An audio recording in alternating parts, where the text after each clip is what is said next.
வணக்கம் அன்பு உள்ளங்களே, இக்காணொளியில் சிறுகதை தொகுப்பு ஒன்றை காணலாம். சிட்டுக்குருவியின் ஆசை. தூக்கணாங்குருவி ஓரிடத்தில் அழகாக கூடு கட்டி தன் குடும்பத்தோடு வாழ்ந்து வந்தது.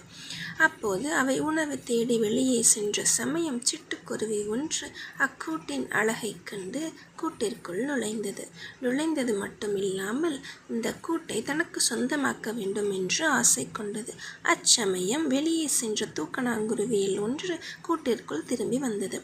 சிட்டுக்குருவி தன் கூட்டிற்குள் இருப்பதைக் கண்டு, இது எங்களுடைய கூடு, வெளியே போ என்றது.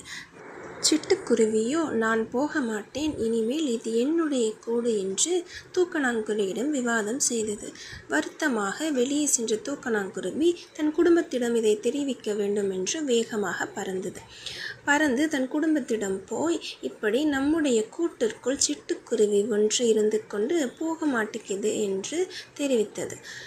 குடும்பத்தார் அனைவரும் ஒன்று சேர்ந்து கொஞ்சம் மண் கலவைகளை எடுத்து வந்து சிட்டுக்குருவி இருக்கும் கூட்டை முழுவதுமாக பூசிவிட்டது.